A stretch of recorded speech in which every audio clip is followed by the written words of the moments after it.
Bonjour à tous, les athlètes qui commencent le cycle pour la semaine du 21 novembre. Alors, comme d'habitude, là c'est une vidéo un peu plus courte où je vais présenter la semaine. La vidéo d'avant, j'ai présenté l'ensemble du cycle. Là, on va aller beaucoup plus précis, on va aller dans la semaine même. Donc pour notre aspect conditionnement, on va démarrer dès le lundi avec ce fameux test 20 minutes, max watts, obligatoire d'être entre 80 et 90 RPM pendant tout le test. Vous devez avoir un wattage qui augmente au fur et à mesure des 20 minutes. Alors vous pouvez le faire sur 30, mais bon, je vous propose 20 parce que je me doute que la plupart vont choisir le 20 minutes. C'est 20 ou 30 minutes max watt. Donc on va essayer de le faire lundi.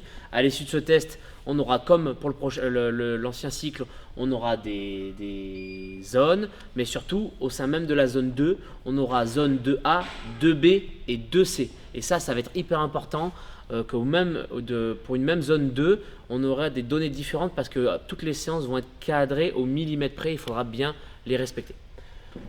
Une session de run le mercredi comme d'habitude, 60 minutes de zone 2B pour le jeudi, donc il faudra bien avoir fait le test pour pouvoir faire la séance du jeudi, et à laquelle on couplera la fréquence cardiaque pour être encore plus précis.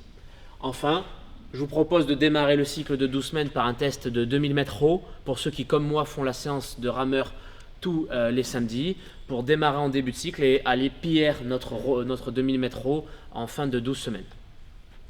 Pour le compartiment force et renfort, donc comme je l'ai indiqué dans la précédente vidéo, on va retrouver un travail d'hypertrophie orienté un peu force avec des temps sous tension entre 30 et 40 secondes avec un tempo bien indiqué qui sera du 2-1 croix 1. Je vous mettrai tout dans les coaching tips avec les objectifs, évidemment, comme toujours, le travail d'accélération sur la phase concentrique et une contraction musculaire maximale sur toutes les autres phases. On va utiliser la notion de RIR, Rep in Reserve, plutôt que des pourcentages pour l'ensemble de ce cycle. Tout sera détaillé dans les coaching tips, vous inquiétez pas. Donc on va retrouver une séance de front squat le lundi, une séance de back squat le jeudi avec les mêmes séances, les mêmes objectifs. Pour les côtés renfort, le mardi, on a comme d'habitude un renfort haut du corps et un renfort bas du corps. Sur le haut du corps, on va plaquer la même séance d'hypertrophie orientée force pour le haut du corps avec les mouvements de bench press à la dumbbell, incliné ou pas incliné en fonction des lignes de tissu qu'on va vouloir viser. Un pull peut être horizontal plutôt que vertical, donc si vous avez de quoi faire un tirage poulie horizontal, ça serait idéal. Si vous n'avez pas de quoi, on peut faire 2 séances de tirage vertical dans la semaine. Et une autre séance de poussée horizontale, je vous définirai les mouvements en temps voulu. On retrouvera notre mechanical drop set sur une série jusqu'à échec musculaire comme on fait depuis quelques semaines.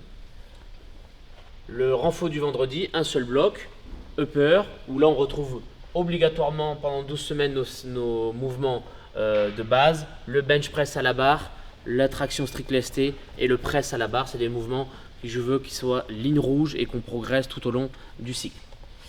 Pour le côté haltéro, comme on a pu le voir, on va être sur une sorte de conjugate méthode. La première semaine, on est sur du speed strength, travail d'effort dynamique. On aura un 12 x 2 le mardi et le jeudi, avec des pourcentages toutes les 4 sets qui augmentent. Les 4 premiers seront à 50%, puis les 4 suivants à 60%, puis les 4 derniers à 65%. Donc on reste dans une fourchette plutôt basse et le thème là principal, ça sera le contrôle moteur et l'accélération au bon moment, le travail de vitesse pure. Okay, enfin, comme d'habitude, on reste sur le même travail avec le lundi un travail semi-personnalisé avec toujours les mêmes profils A, B ou C. Vous choisirez vos profils sur lesquels vous allez pouvoir travailler pendant tout un cycle. Ça peut être, je pense, des 3-4 semaines sur le même exo et pendant 12 semaines, changer un petit peu de profil, pourquoi pas, pour ceux qui ont des profils un peu homogènes. Je vais, au cours du cycle, augmenter la base de données des exercices. On va repartir sur la première semaine avec à peu près les mêmes exercices qu'on a fait pendant cette semaine. Et au cours des semaines suivantes, je vais augmenter la base d'exercices pour qu'on puisse changer toutes les semaines d'exercices alors qu'on est dans le même profil. Voilà, ça va venir dans les 2 premières semaines du cycle de 12 semaines. Lundi, jeudi, semi-personnalisé. Mardi, vendredi, on transfère au mouvement complet et olympique. L'arraché olympique le mardi, le squat clean and jerk ou que squat clean et que jerk le vendredi. Enfin, pour les metcon, on retrouvera, comme énoncé dans la vidéo précédente, 2 blocs avec un RPE plutôt orienté 7-8 sur 10 avec une intensité où on va se challenger, essayer de faire le meilleur score entre nous, tous les personnes de la team. Et 2 RPE plutôt 3-4 sur 10 où l'idée ça sera juste de bouger, vasculariser et travailler encore une fois cette gym ou ce barbell cycling un peu sous fatigue mais amélioré. Okay. Bonne semaine à tous. N'hésitez pas si vous avez des questions à me contacter en privé sur MLX Programming.